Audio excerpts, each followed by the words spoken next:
Hello Israel, it's me, Seven Heaven, coming to you once more with a video. Alright, I want to say I have no rights to the music or the video. No rights at all. It's only for educational purposes only. Let's get into it, Israel.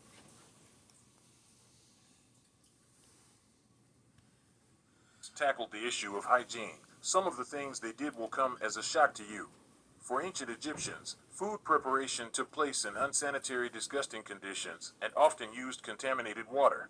The Nile has always been an important part of Egyptian life. The ancient Egyptians relied on it heavily. It provided them with their bathing and drinking water. Its regular flooding left its banks covered in fertile mud that was excellent for growing food. Since only the wealthy could afford bathrooms, people among the lower classes used the fields and the Nile itself as toilets. As a result, disease and other contaminants often came into contact with crops. This contamination carried on in lower class households. Milling grains to make bread and preparing other meals usually took place on the floors of open air rooms or on their roofs if their homes didn't have kitchens. As a result, vermin often infested homes and areas where food was kept. Afterwards, they disposed of their garbage outdoors and washed their dirty dishes in the often contaminated Nile. People washed their clothing in parasite-infested water. It's now your time to celebrate more moments that make home sweet home, whether you're looking to buy or refinance. Wells Fargo. The fashion of ancient Egypt was influenced heavily by the climate. As such, clothing consisted of light and breathable fabrics such as linen and flax. Because the fabric was white in color, it required regular washing to keep it looking clean. So, how did the ancient Egyptians go about cleaning their clothing? Clothing had to be soaked, beaten, twisted, and rinsed by hand in order to remove dirt. The task was often left to the men as it was such a labor-intensive process. Those who could afford larger wardrobes, usually the wealthy, hired others to do their laundry, and they made use of facilities specifically designed for laundry. The lower classes had to contend with hand-washing their clothing in the Nile River, the same river that people used to dump garbage and relieve themselves. This left the river a breeding ground for parasites and diseases. But that wasn't even the most dangerous part of washing in the Nile. Washers had to constantly keep an eye out for lurking hippos and crocodiles. The majority of ancient Egyptians simply bathed in the Nile, while only the wealthy had access to bathing facilities. Due to the climate, the average Egyptian bathed at least once every day. The methods they employed while bathing tended to depend on their social standing. The lower class, which made up most of Egyptian society, simply bathed themselves in the Nile itself. The wealthiest classes went about it in a different way. They stood on stone slabs and had water, carried from the Nile in large basins or jugs poured on them by their servants. Natron was used as soap for scrubbing. Afterwards, they applied moisturizing creams to keep their skin soft and supple. Some of those upper-class homes also had dedicated foot baths crafted of wood, ceramic, and stone. They used these often as shoes weren't common. People relieved themselves outdoors, as only the wealthy like kings and queens owned toilets.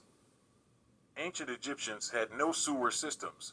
The lower classes who could not afford luxurious toilets had to relieve themselves outdoors, often in holes they had dug in the ground. Others took to using the Nile as their bathroom. A stark contrast to the toilets owned by wealthy. The toilets featured seats made of limestone. The stone sat atop a box filled with sand, and unfortunately, someone had the job of emptying the box out after it was used. Despite the ancient Egyptians' devotion to cleanliness, garbage often wound up in pits and canals, which ended up contaminating the river and fields where people grew their food. As such, many lives were lost each year due to unsanitary conditions and diseases. Ember and barley were used as means to test for pregnancy. One of the many innovations that ancient Egyptians pioneered was something that by today's standards would be an early pregnancy test. Women physicians had women suspected of being pregnant to urinate on a combination of barley and ember. If neither of these two grew, the woman was not pregnant. If the barley grew, she was pregnant with a boy, and if the ember grew, she would bear a girl child. Though this is not the only method in which fertility was tested in ancient Egypt, it was one of the most effective. Evidenced when researchers in the late 20th century validated the technique and found that more than half the tests performed by pregnant women saw the barley or ember grow. A stark contrast to tests carried out with urine from males and non-pregnant women which show no growth. They developed ingenious methods to combat pests such as mosquitoes. Mosquitoes are probably one of the most annoying insects out there, and even the ancient Egyptians were plagued by them. How did they deal with them? They constructed towers around the rooms they used for sleeping. If a mosquito attempted to fly over the tower, the wind higher up would prevent them from doing so. Such towers were mainly implemented in the upper parts of the marshes around the Nile. It would also surprise you to know that the ancient Egyptians also implemented the use of mosquito nets, not the ones we have around now, but similar enough to still be effective. They took care of their hands and feet and often had manicures done. It's a little known fact about ancient Egyptian culture that manicurists held a favored position in society. They were employed by the wealthiest Egyptians to help maintain their fingernails and keep them looking clean and healthy. They were so proud of their roles that they prominently displayed their job title of manicurist on their tombs after they passed. The most common tools used by them were files, which they used to shape and give a uniform look to fingernails, and small knives, which they used to clean and trim nails, although these were mostly used by manicurists that tended to the upper class. It's believed that members of the lower class took care of their nails in a similar fashion, albeit with less expensive tools. The Egyptians paid special attention to their feet, regardless of class. They used special creams and ointments to keep their feet soft, to keep them from cracking, and most importantly, to keep from attracting insects. They shaved their bodies and adopted wigs as a way to prevent lice. You've probably come across movies or pictures depicting ancient Egypt, and in almost all of them, Egyptians are seen as either clean-shaven or sporting wigs. But why is that? It all has to do with lice.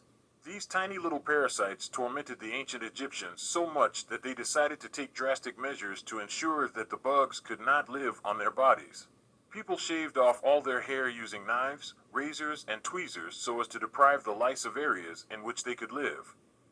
After that, they kept their heads carefully shaved and polished. It was a practical idea, because shaved heads helped to keep them cool.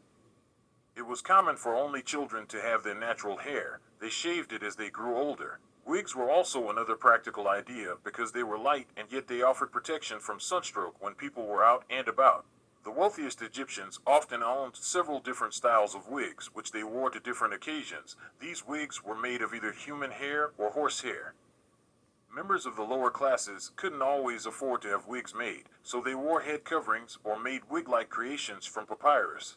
If a wig did get infested with lice, it could easily be disposed of and replaced. But despite their best efforts, the ancient Egyptians could not completely overcome the issue of lice infestations. Although ancient Egyptians didn't have to worry about things like sugar decaying their teeth, they developed a type of toothpaste that they used to clean their teeth of sand, which if left unchecked, ended up wearing down teeth. Their toothpaste consisted of materials such as salt, flowers, and even mint, which were then ground into a powder.